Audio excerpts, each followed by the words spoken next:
In the first 30 minutes alone, more than 1,000 American soldiers were killed, wounded, or missing, and they hadn't even reached the beach. Nearly 160,000 Allied troops were about to be hurled against Hitler's Atlantic Wall, a fortified coastal barrier stretching 2,600 miles, defended by mines, steel obstacles, concrete bunkers, and men ordered to fight to the last breath.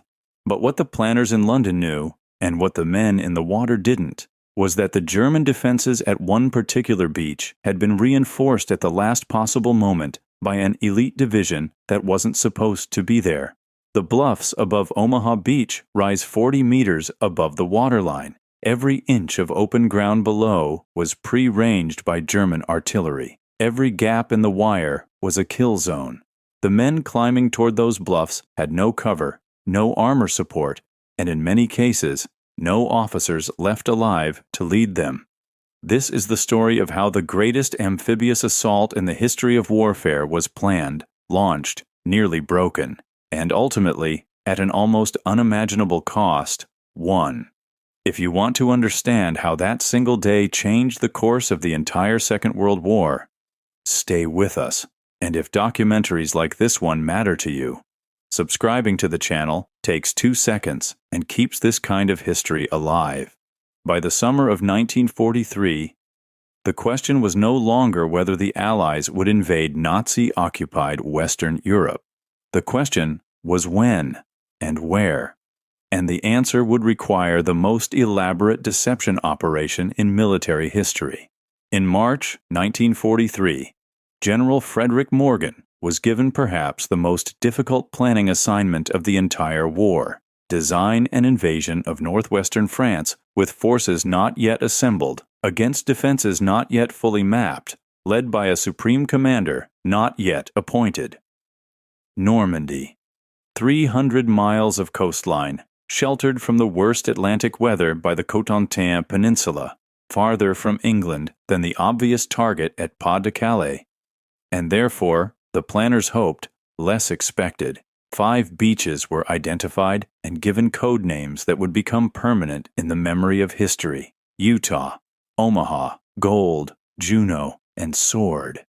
Even as Allied planners studied Normandy, so did the Germans.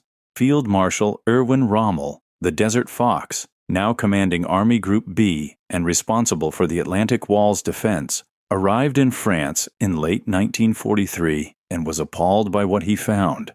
Rommel had fought the British before. In North Africa, he had learned to respect Allied naval gunfire and air superiority. He understood something that his superiors in Berlin did not. If the Allies established a beachhead, Germany would lose the war. The only chance was to destroy the invasion on the beach itself in the first 24 hours. Under Rommel's direct orders, the pace of construction accelerated dramatically. By June 1944, nearly 6 million mines had been laid along the French and Belgian coastlines. Over 500,000 beach obstacles, steel, wood, and concrete, stood between the tide lines.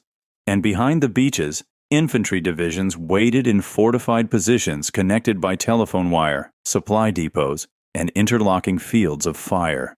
But the German High Command was divided on the fundamental question of how to meet the invasion. Rommel believed in forward defense, stop the Allies on the beaches before they could concentrate force. His superior, Field Marshal Gerd von Rundstedt, believed the panzer reserves should be held back and committed only once the main landing area was confirmed. This disagreement would prove fatal. In January 1944, General Dwight D. Eisenhower arrived in London to take command of Operation Overlord. He was not the most decorated officer in the room. He had never commanded troops in direct combat, but he possessed something rarer: the political skill to hold a fractious alliance together and the strategic judgment to know when to act and when to wait. Overlord had been scheduled for June 5th. The tides, the moonlight, the hours of darkness required for the airborne drops, everything converged on that single date. And then the weather collapsed. Eisenhower postponed. He asked his meteorologist for a window, any window. Stagg came back with one, a narrow break in the storm, 36 hours beginning the night of June 5th. Eisenhower looked around the room. Then he said, "Okay, we'll go." In his pocket, Eisenhower carried a note he had drafted the night before. It read, "Our landings have failed. The troops, the air, and the Navy did all that bravery and devotion to duty could do. If any blame or fault attaches to the attempt, it is mine alone." He hoped he would never need to send it. He kept it anyway. Meanwhile, across the channel, the first phase of Overlord was already in motion, and it was happening in total darkness, 5 miles inland, behind enemy lines. While Eisenhower waited at Southwick House, more than 13,000 American and British paratroopers were already over Normandy. The airborne operation, the largest of the war, had begun at midnight. 3 divisions had been committed. The American 82nd I and 101st Airborne, assigned to secure the western flanks of Utah Beach, and the British 6th Airborne, tasked with protecting the eastern flank near the Orne River. The conditions were far from ideal. German anti-aircraft fire forced many aircraft to accelerate or bank sharply before the men could jump. Paratroopers were scattered across an area 3 times larger than planned. Entire sticks landed miles from their drop zones, some in flooded marshland, some in the middle of German-held villages, some so wide of the mark they would spend the entire night simply trying to find a friendly face. Rommel had ordered the low-lying fields behind Utah Beach to be flooded precisely to counter an airborne assault. The result was lethal. Men weighted with 60 to 90 pounds of equipment landed in water 2 to 4 feet deep. Some drowned before they could reach solid ground. Those who survived quickly discovered that the chaos of the scattered drop had created an unexpected advantage. The Germans had no idea where the American perimeter actually was. In the burning square of Sainte-Mère-Église, an entire stick of the 505th Parachute Infantry Regiment descended directly into an alert German garrison. Several men were shot while still in their harnesses. Private John Steele's chute snagged on the town church's steeple. He hung there for 2 hours, feigning death, listening to the battle below before being taken prisoner.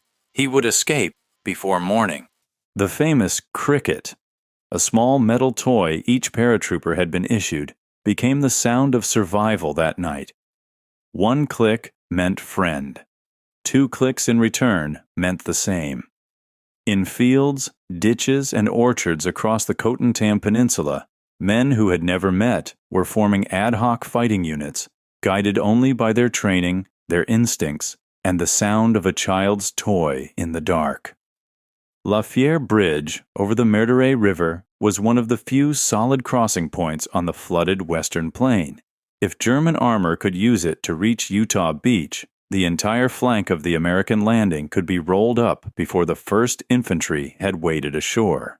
General Matthew Ridgway's scattered 82nd Airborne would spend the next 3 days fighting to hold a bridge over a flooded river against repeated German counterattacks with improvised units, dwindling ammunition, and no armor of their own. On the opposite flank, the British 6th Airborne Division had been assigned an operation of extraordinary precision. Major John Howard and D Company of the Oxfordshire and Buckinghamshire Light Infantry were to capture Pegasus Bridge, the Cassian Canal crossing, intact before the Germans could demolish it. The operation required 6 gliders to land within meters of the bridge in total darkness. The margin for error was effectively 0. Glider number 1 landed 16 meters from the eastern end of the bridge at exactly 0:16 hours, the most precise glider landing of the entire war. D Company was out and running before the German garrison fully understood what was happening. In under 15 minutes, both the canal bridge and the adjacent river bridge at Ranville were in British hands. It was the first ground captured by Allied forces on D-Day, and it would remain British for the rest of the war. The officer in that car was Major Hans Schmidt, commanding a local German unit. He had heard the gliders come down but assumed they were a crashed aircraft. By the time he understood the truth, a British soldier had already taken position on his bridge.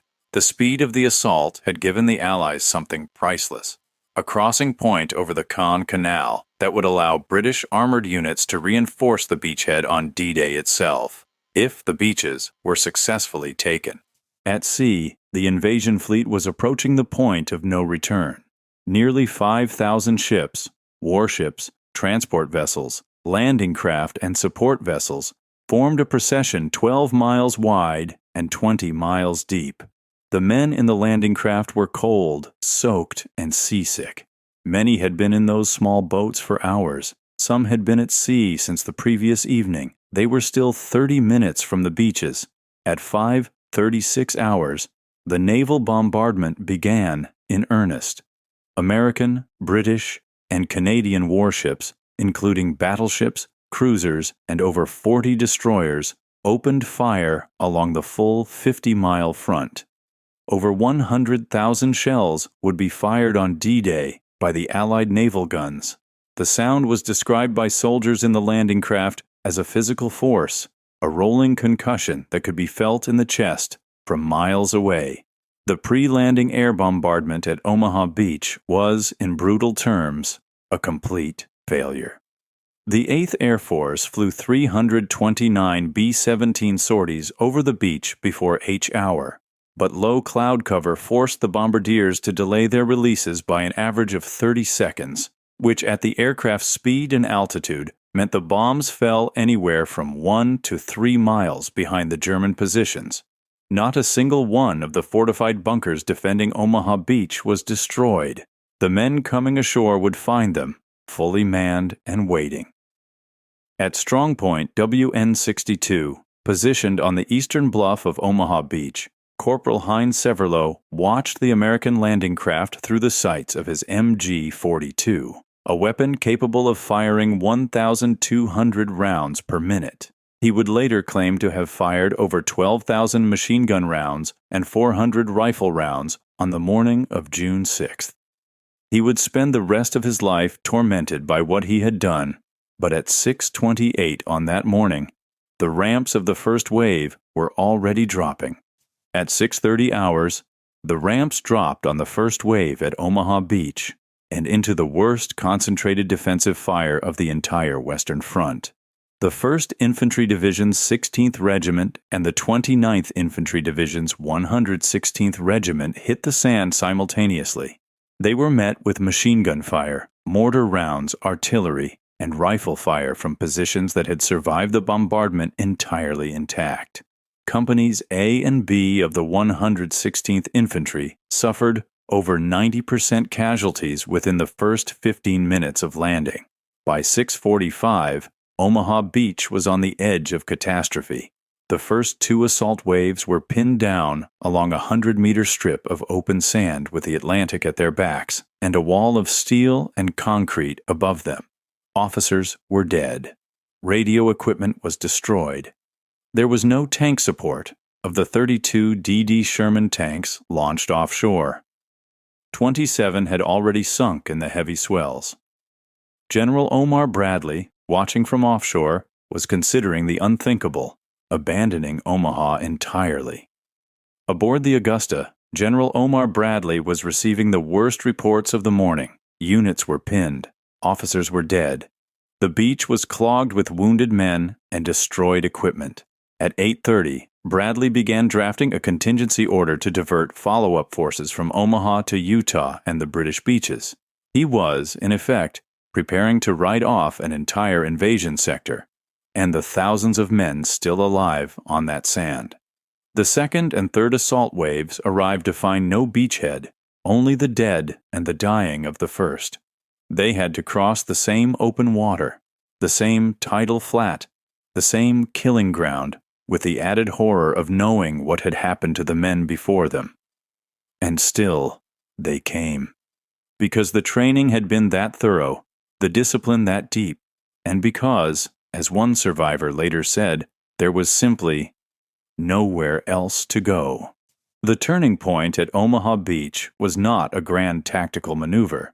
It was a series of individual decisions made by sergeants and lieutenants and sometimes privates to stand up and move forward when every instinct and every circumstance said to stay down.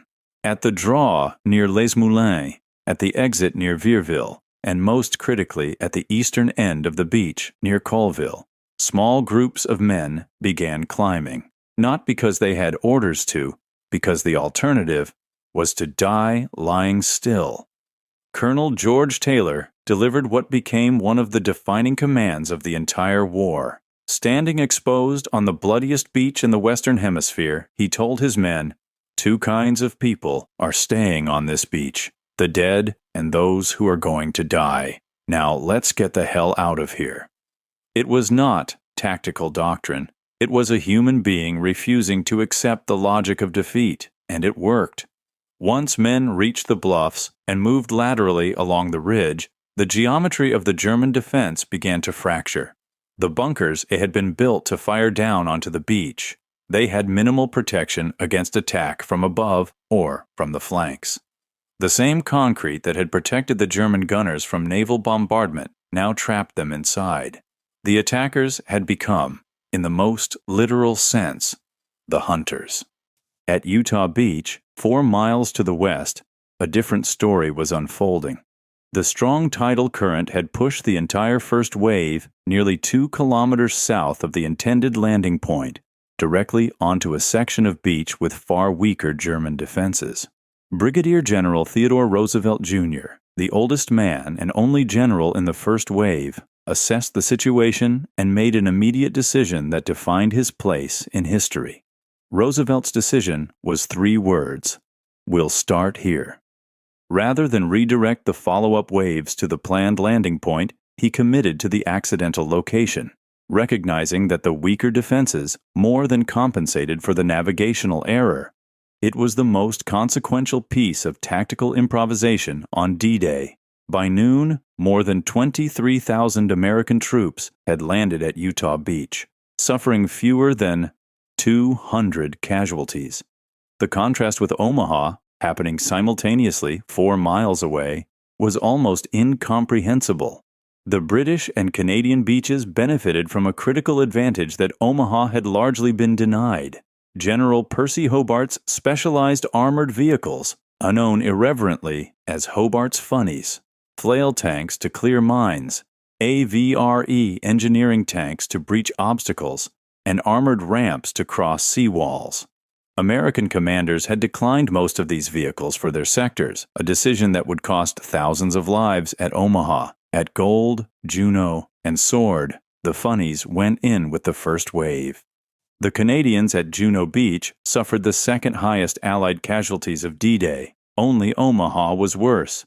30% of the first wave landing craft were lost to obstacles and fire. But the 3rd Canadian Division possessed something that distinguished them on that morning: an aggressive, almost relentless forward momentum. Within 2 hours of landing, they had advanced farther inland than any other Allied force on D-Day, and by nightfall, they were closer to their D-Day objective of Caen than any unit would get for the next 6 weeks. Lord Lovat arrived at Sword Beach playing it, through his piper, Bill Millen, like a man who had simply refused to acknowledge the existence of German machine guns. Millen played Highland Laddie as he waded ashore, and then The Road to the Isles as the brigade advanced up the beach. German prisoners taken later that day admitted they had not fired at the piper, assuming he must be mad. Lovat's mission was to link up with Major Howard at Pegasus Bridge, 11 kilometers inland, before the end of the day. John Howard heard the bagpipes before he saw them. Lovat's commandos arrived at Pegasus Bridge at 1300 hours, 30 minutes behind the promised schedule, for which Lovett personally apologized to Howard. It was one of the few planned link-ups of D-Day that actually happened. The bridge was secured, the flank was held, and the 2 men who had fought for it from opposite ends of the battlefield shook hands in the middle of a structure that had been in Allied hands since 16 minutes past midnight.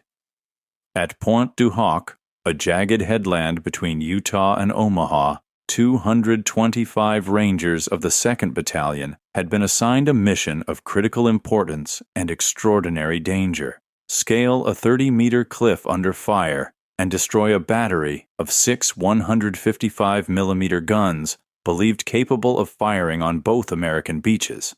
The guns represented perhaps the single greatest threat to the entire landing. The Rangers had to reach them before H-hour, or thousands of men on 2 beaches might be lost before they left their landing craft. When the Rangers reached the gun emplacements at Pointe du Hoc, they found them empty. The 155mm guns had been moved inland, removed from the coastal position weeks earlier to protect them from Allied air raids. The Rangers had scaled a cliff, lost 40 men in the climb, and seized a fortified position for empty concrete pits. But a patrol pushed further inland found the guns, 6 of them, loaded, pointed toward Utah Beach, and completely unguarded. Sergeant Len Lomel destroyed them with 2 thermite grenades. The greatest threat to the D-Day landings was eliminated by 2 men and 40 seconds. At the precise moment when Allied soldiers were fighting on the beaches of Normandy, the German command structure was in paralysis. Rommel was not in France. He had gone home to Germany for his wife's birthday, convinced by the weather forecast that no invasion was possible. The Armored Reserve, the panzer divisions that Rommel had said must be on the beaches or the battle would be lost, sat idle, waiting for a decision that could only come from one man. Hitler was not panicked by the news of the Normandy landings. He was, according to those present, almost elated, convinced that the invasion was precisely what Operation Fortitude, the Allied deception plan, had been designed to make him believe: a secondary attack, designed to draw German reserves away from the real invasion still to come at Pas-de-Calais. The 15th Army, the largest German formation in France, stayed in position, guarding a beach the Allies were never going to land on. By mid-afternoon on D-Day, the situation was precarious in a way the optimistic pre-battle planning had not fully anticipated. The 5 beachheads existed, but they had not yet linked up into a continuous front. The most dangerous gap lay between Juno and Sword beaches, where a corridor of unoccupied ground ran all the way from the German rear to the sea. And through that corridor, the only German armored division in the immediate area was already moving. At approximately 1900 hours on June 6th, elements of the 21st Panzer Division reached the coast of France between Juno and Sword beaches, the only German forces to do so on D-Day. If they had pressed forward with even a single regiment, they might have split the beachhead and driven to the water's edge before the Allies could respond. But their commander, General Edgar Feuchtinger, had spent the morning and afternoon awaiting orders that never came. And then, as his tanks sat at the coastline, the sky above them changed. The sight of the evening airborne reinforcement was enough. The 21st Panzer's lead elements, already isolated and beyond supporting distance from the main German line, chose to withdraw rather than risk being cut off by a second airborne landing behind them. It was the right tactical decision, and it cost Germany the last realistic chance to destroy the Allied beachhead on D-Day itself. By the time German armor could be committed in force, the opportunity had closed forever. By late afternoon at Omaha, the killing ground had become a supply depot. American forces had pushed through all 5 of the beach exits and were advancing inland toward their D-Day objectives, hours behind schedule, but moving. The cost had been devastating. Roughly 2,000 Americans were killed, wounded, or missing at Omaha Beach alone on June 6th, casualties the Army classified, with characteristic understatement, as higher than expected. The men who had made it possible were already digging in on the heights above the beach they had crossed. That night, the first night, approximately 156,000 Allied troops were ashore along a 50-mile stretch of the Normandy coast. The Atlantic Wall had been breached. The foothold had been purchased at a price of approximately 10,000 Allied casualties, killed, wounded, and missing across all 5 beaches and the airborne sectors. It was not the victory the planners had hoped for. It was not the catastrophe the worst-case scenarios had predicted. It was something rarer and more human than either. A brutal, costly, imperfect success achieved by ordinary men in impossible circumstances. In the German command posts that night, the reports were fragmentary and contradictory, but the overall picture was unmistakable. The Atlantic Wall had been breached at 5 points simultaneously. The air cover that German logistics required to move reinforcements had been stripped away by Allied fighter supremacy. The rail network had been systematically destroyed by Allied bombing in the weeks before the landings, and the panzers were still waiting. Some of them still waiting for a phone call from Hitler's headquarters that they could move. Rommel reached his La Roche-Guyon headquarters at 2100 hours on June 6th, 21 hours after the first paratroopers had landed. He had spent the critical day driving. The man who had argued most passionately that the panzer reserves must be positioned forward, that the battle must be won on the beach in the first hours, had not been there when those hours came. He walked into his situation room, studied the map, and reportedly said, "How stupid of me! How stupid of me!" The days and weeks following D-Day would prove that the landing was not the end of the struggle. It was the beginning. The Norman bocage, that ancient patchwork of sunken lanes and thick earthen hedgerows, turned the Allied advance into a grinding attritional battle that would last through the summer. But the strategic reality was now irreversible. A second front existed in Western Europe. Germany was fighting on 3 fronts simultaneously. The war was no longer a question of whether, only when. By June 18th, the Allies had landed over 600,000 men, 95,000 vehicles, and 218,000 tons of supplies across the Normandy beaches. The infrastructure that had been assembled in English ports, planned in London offices, and tested in Scottish exercises was functioning at a scale that Germany could not match, could not disrupt, and, after June 6th, could not prevent. The question of the war's outcome had been decided, even if the war's end was still a year away. There are 9,387 Americans buried above Omaha Beach. Their average age was 26. They came from every state in the Union, from farms and cities, from families who would wait weeks for the telegram that ended the uncertainty and began the grief. They are part of a total of more than 4,400 Allied servicemen confirmed killed on D-Day alone, a number that scholars believe understates the true toll. Every cross and star in that cemetery represents a name, a family, a future that ended on a beach in northern France. 80 years later, the fields of Normandy still give up their dead. Farmers' plows still turn up helmets, dog tags, rifle bolts, fragments of artillery shell. The soil of this place holds the material evidence of one morning in June that remade the map of the world. The Norman people have never forgotten. They plant flowers on the graves. They keep the cemeteries immaculate. They name their children after the towns the Allies came from. The men who were there rarely spoke about it, not because they didn't remember, but because the memory was too complete, too total, too physical to translate into words for people who hadn't been there. What they carried back was not just the trauma of what they had survived, it was the weight of the men they had known who hadn't. Every veteran of Omaha Beach spent the rest of his life knowing that the difference between him and the man beside him had been, in many cases, a matter of inches.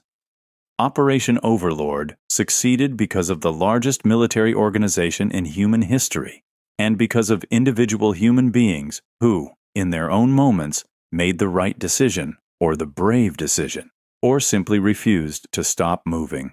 The scale and the human are inseparable. You cannot understand D-Day by studying only the maps. You must also understand the men, what they knew, what they feared, and what they chose to do in the 30 seconds when everything depended on it. Operation Overlord did not end the Second World War on June 6, 1944. It took 11 more months of brutal fighting through the hedgerows of Normandy, across the Rhine, into the heart of the Reich itself, before Germany surrendered in May 1945. But D-Day established irrevocably and permanently that the war would end. Hitler's empire, which had once stretched from the Atlantic to the gates of Moscow, began its final contraction on a beach in northern France because 156,000 men crossed a body of water and refused to turn back. Here is the question that historians and military strategists still argue about today. If Rommel had been given full command of the Panzer Reserve, positioned forward, ready to strike on the beach in the first hours as he demanded, could he have driven the Allied forces back into the sea? Was D-Day a foregone conclusion given Allied industrial and logistical superiority? Or was it, as some argue, a genuinely fragile operation that succeeded only because of a collection of accidents, improvisations, and a single favorable break in the weather? We want to hear your answer in the comments below. If this documentary made you think differently about what happened on that beach, explore the rest of our military history series. Every episode goes this deep, every time. And if you haven't subscribed yet, now is the moment, because the next story we're telling is one you absolutely cannot afford to miss.